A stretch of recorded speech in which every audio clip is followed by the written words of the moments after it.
Hi everyone, this is Mary and welcome to Super Skills for Grownups. In our next kids sessions, we're going to be talking about the letter H and how to form it, what it sounds like, and our word of the week for the letter H is going to be horse.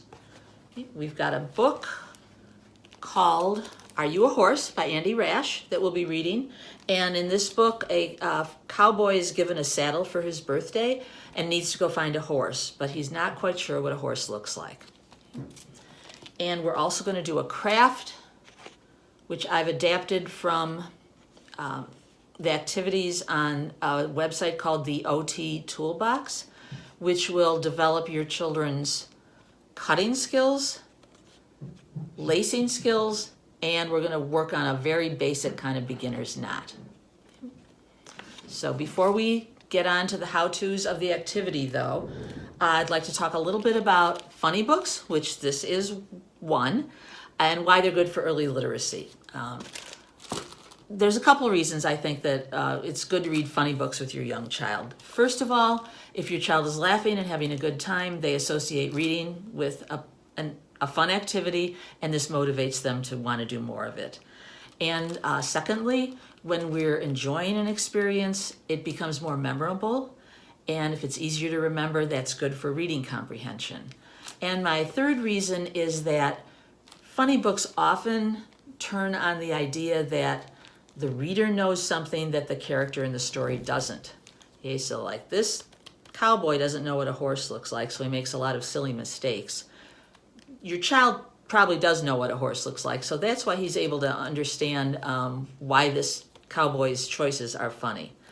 And understanding that their experience is not the same as the character's experience in a story is the beginning of an understanding of perspective or point of view, which is really important when you get reading stories and needing to comprehend what they mean. Okay, so those are three things I like about funny books with young children.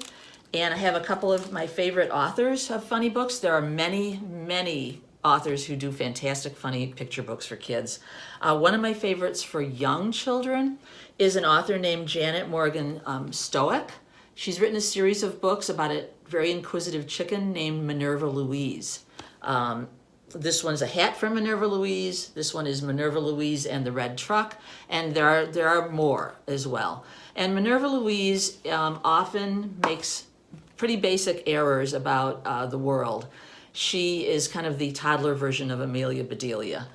In this book, A Hat from Minerva Louise, she wants to go exploring out in the snow, unlike the other chickens. And she understands that she needs to bundle up. But she mistakes a garden hose for a scarf because it winds around. And she mistakes a flower pot for a hat, which is kind of the same basic shape.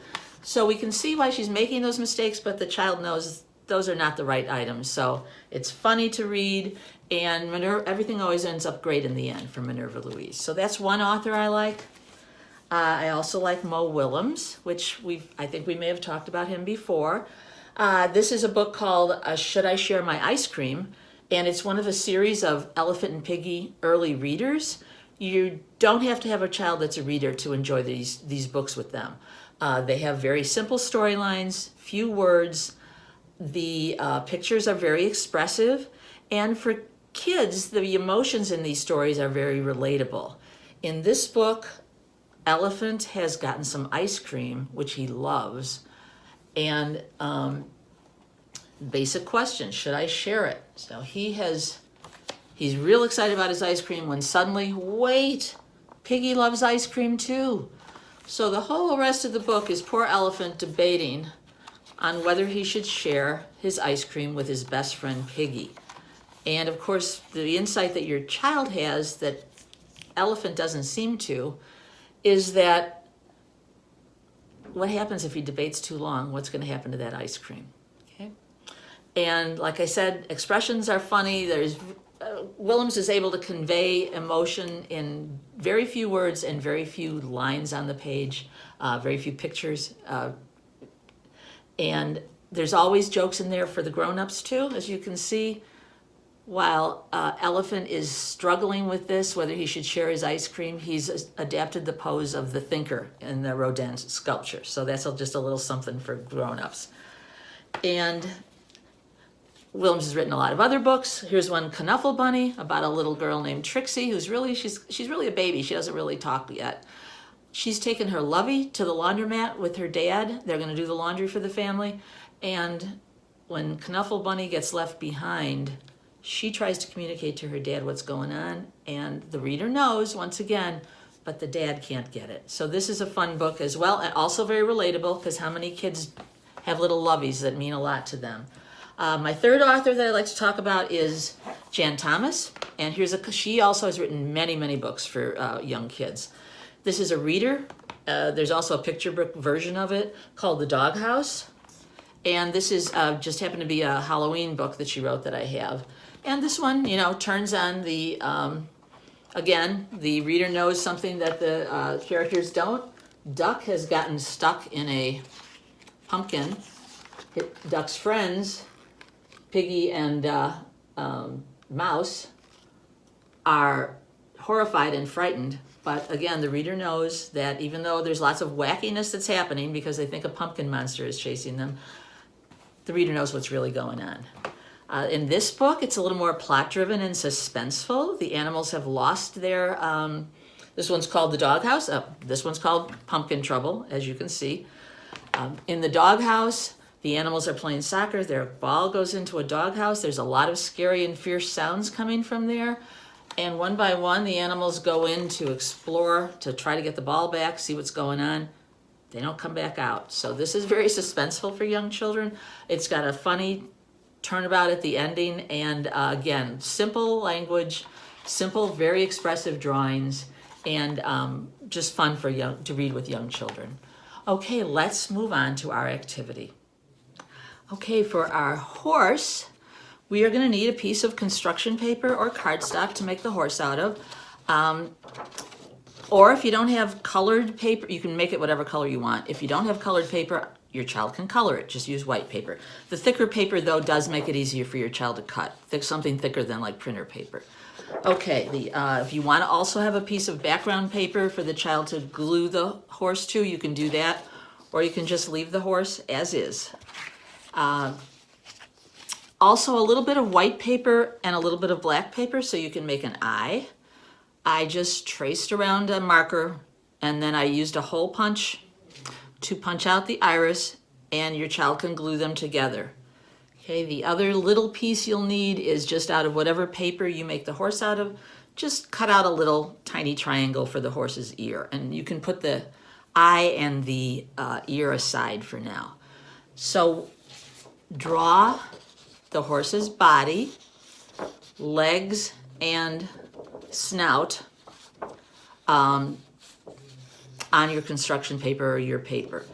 I made this one 6 inches long, the body, and 3 inches high, and the legs and snout are all 3 inches high, 1 inch across. So there's going to be 2 legs showing, a neck, and then the snout. Okay, and I made them lined up with the corners of the paper because right angles are the hardest thing for children to cut, and this gives them a little less turning to do. If you feel like your child enjoys cutting and isn't going to be stressed out by a lot of corners, to give them more practice, you can spread the shapes around the piece of paper so they'll have to cut around all 4 sides, not necessarily line them up next to each other or with the corners. I took it a little easy on the kids and just decided to do it in the corner. But it's up to you, your child's skill level and what you think that they will enjoy. Okay, so the other thing to do is I made these with a marker. So a marker or a crayon so they have a thick line to cut along, okay, rather than just a pencil or a pen. That's helpful to them. All right, the other thing you're gonna need is some yarn, or you can use string, you can use ribbon, anything that the child will be able to make their little knot out of, okay? Let's see, and you'll need a glue stick, child scissors, and remember when your child cuts, thumb through the upper hole, first 2 fingers through the lower hole, elbows against the body, and thumbs up, always thumbs up, okay? Don't flip the hand, leave the thumbs up, hold with the non-dominant hand, and cut with the dominant hand. Okay, and you will have to cut out, as I said, the eye and the ears probably, because they're really teeny. Okay, so then you will cut your shapes out, and so you've basically got them cut out. What I did with the snout part, I cut off about 1/4 inch at the end, so it's a teeny bit shorter, maybe a little more than 1/4 inch, a little bit shorter than the neck and the legs. Okay, so once those shapes are cut, your child can just glue the legs on, glue the neck on up in the corner, glue the snout on, kind of at a right angle from that with a glue stick. Okay. Once that's done, you can either do this now or later, have your child glue the eye on and add the ear, glue that on. You know, and if you're not into cutting the little tiny eyeballs, your child can also just draw a face on the horse. So after all that's done, I'll show you the back of this.